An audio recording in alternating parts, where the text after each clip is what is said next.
everybody, it's Naya. Welcome back to Naya vs. Smiles. Hello everybody. Okay, so today I will be doing the mid-year book freakout tag. Now I feel like freaking out over books is just like an all-year thing for me. I'm sure you've seen it around. I am going to be answering questions and talking about books that I've read so far this year, some that I love, some that I didn't love. And yeah, it's kind of like a little temperature check, a little test in the water. I believe this tag was created like back in 2013, 2012-ish. This tag was actually co-created by two people. I will link both their channels below. Ellie from Earl Grey Books, as well as Chammy from, well, I think she changed her channel name, but it used to be Read Like Wildfire. But yes, thank you to both of those lovely ladies for creating this tag because I'm so excited. There's 13 questions, but before we get into the questions, as promised, I will be doing Booktube Shoutouts. So the shoutout today actually goes to two people because I have been like binge watching their videos. A new booktuber I just discovered was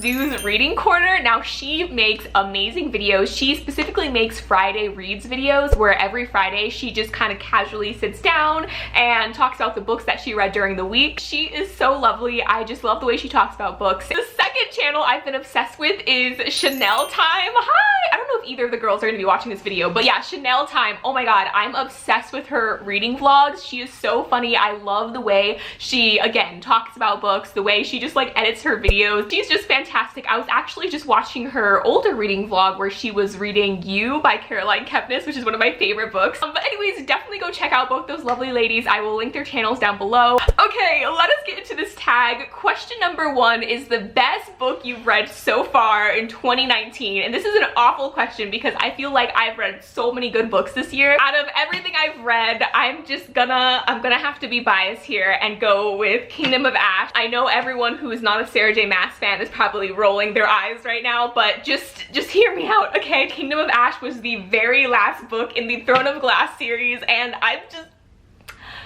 I'm not over it, okay? I'm not over it. I don't think I'll ever be over it. This big boy was just under 900 pages, I think. But let me tell you, every single one of those 800, 900 pages had me on the floor crying in my feels. I'm still DMing and talking to people about this book. Like that's how, like it's been 7 months and I'm just, I know I should be over you, but I'm not. Question number two, best sequel you've read so far in 2019. Hands down, best sequel I have read this year has to go to God's Grave by J. Kristoff. I was a little late to the Nevernight game, but I am fully on that boat. God's Grave is the second book in the Nevernight Chronicles, and this is hands down one of my new favorite series. I think when it comes to sequels of books, it can kind of be scary because when the first book is amazing, you're always a little bit hesitant going into the second book. This is a fantasy book. We're following an assassin, and this is one of the few assassin books that is genuinely really dark and gruesome and gory. And I think technically this is a new adult book, but there definitely is a lot of explicit content. So just a warning, you will love this series. The plot is fantastic. The characters are fantastic. Do not get attached to any of the characters because J. Kristoff just loves killing people. I mean, it's an assassin book, so like what do you expect? But yeah, there's a lot of death, so. Okay, question number three, a new release you haven't read yet but want to. Cassandra Clare is over here dropping books left and right. I was just sent Ghost of the Shadow Market by Cassandra Clare, and I believe her other new series, or is it a standalone or a series? I think it's gonna be a series, but Red Scrolls of Magic is also out, and I haven't read either of them, and they are at the top of my list right now as far as new releases that I want to read. Question number four, most anticipated release for the second half of the year. I feel like everyone is gonna pick this book, but I am also a diehard fan of Rainbow Rowell, so I'm gonna have to say Wayward Sons. Wayward Sons is the sequel that was never supposed to happen, but I am so happy Rainbow Rowell decided to do a sequel for this. Wayward Sons is a sequel to Carry On, which is a spin-off series from Fangirl. Is it a spin-off or a companion novel? I don't know the correct terminology, but it's in that whole realm of just they all tie together, you know? Question number five, biggest disappointment. I already know which one I'm gonna choose. For anyone who has been keeping up with my reading vlogs, this may not be a surprise. I gotta go with The Coldest Girl. The Coldest Girl. This book I DNF'd. It's one of I think 2 books that I DNF'd this year. I love Holly Black. I am obsessed with The Cruel Prince and The Darkest Part of the Forest, but this one here was just, you disappointed me. You disappointed me. I had so much hope for this book. One, because it has to do with vampires, and I am obsessed with supernatural, and like I said, I love Holly Black, so I had a lot of hope, and I was disappointed. Moving on. Boop, boop, boop. Question number 6, the biggest surprise. So I'm guessing this is like a book that is opposite of the biggest disappointment. I guess the book that really surprised me the most because it was so hyped and I didn't expect it to live up to that hype. The Seven Husbands of Evelyn Hugo by Taylor Jenkins Reid. As you guys probably know, this book was circling all over BookTube. Everybody was talking about it, and I was like over a year late to the whole Evelyn Hugo game. But you guys,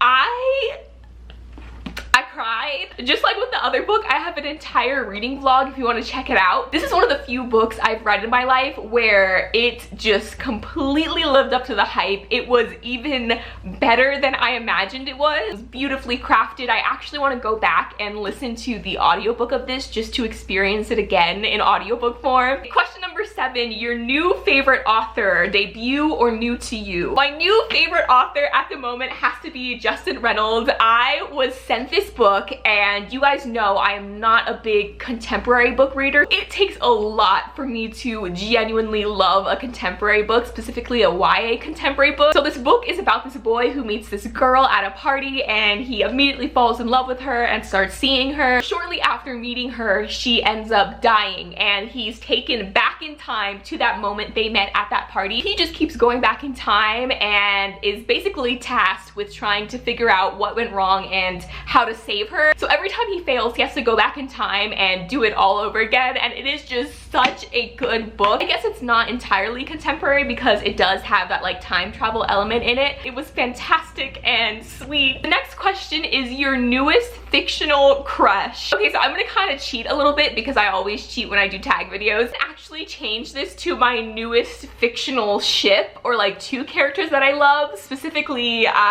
together. Okay, this is partially an excuse just to talk about Kingdom of Ash a little bit more. Lorcan and Alid from Kingdom of Ash, they were my ultimate ship, okay? Are my 2 favorite characters in this book. I started to fall in love with them in the previous book, but in this book, they just, oh my god, feels. They just stole my heart. Like Lorcan and Alid, their entire relationship, their like love-hate thing, I just, yeah, I wish I got to read more about them because we really only get, is it 2 books? I think 3 books with them, but this book is the one that really solidified everything, you know? Question number 9, your newest favorite character. My new favorite character is Dorian Gray from The Picture of Dorian Gray. If you guys don't know, I've been doing like this challenge and, well, frankly failing at it. But at the beginning of this year, I decided that I wanted to get into classic books more because I really am not a big classic reader. I want to read classics. I want to know what the English majors are talking about. No, everyone recommended that I start with Oscar Wilde because his writing style is just amazing. This is one of the most amazing books I have ever read. Dorian Gray, who's the main character, is this beautiful, innocent, almost in some ways naive character. He's very rich, he's been sheltered his whole life. This artist just becomes obsessed with him because he's just so pure and perfect and flawless. And the reason the artist believes that he's just so beautiful is because he's like brainless, like he doesn't really, you know, he's not very smart. This artist paints this perfect identical portrait of Dorian, and Dorian becomes obsessed with this painting of himself, and he starts to envy this painting of himself because every moment that passes after that painting was painted, he's aging, even if, you know, it's very slow. So he ends up making this sort of deal with the devil. Every time he sins or, you know, commits a crime or does something bad, instead of it reflecting on his own body and having him age, all of his sins are reflected in this painting, and the painting slowly sort of turns monstrous and changes over time. It is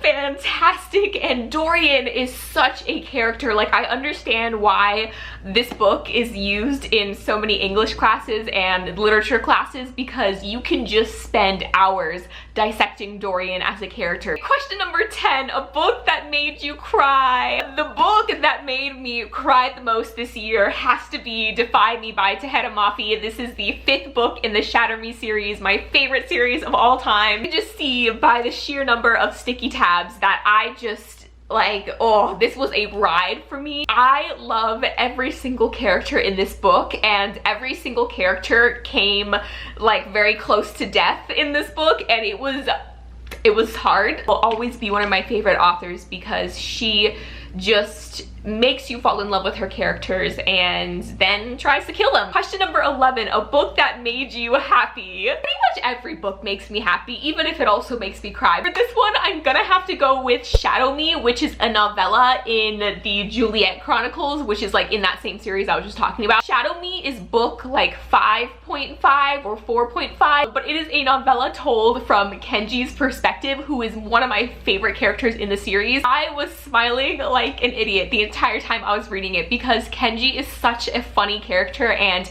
just like being in his head is hilarious. We're always reading about him versus reading from his perspective, and we got a whole novella just dedicated to Kenji and his crazy mind. Question number 12 is the most beautiful book that you purchased this year. I bought a ton of classic books because, like I said, I've been trying to read more classic books. I picked up these collector's editions and they are so beautiful. I have Sense and Sensibility as well as Pride and Prejudice by Jane Austen. I don't know if you could tell, but they are just absolutely gorgeous and colorful. The collector's edition of Little Women. Question number 13, the very last question, is what books do you need to read by the end of the year? To which my answer is pretty much all the books. If I have to pick one book, I'm gonna have to go with The Diviners by Le Bray, because this is a book that I have been putting off for so long, mainly because it is huge, but I feel like that's not even an excuse because I read some pretty big books. This is going on the 3rd year since I purchased this book, and I have just been putting it off. So it is my #1 book that I'm determined to finish by the end of this year, and I believe there's a 2nd book out already in this series. Thank you guys so much for watching. Until next time, keep reading, and I will talk to you guys later. Bye!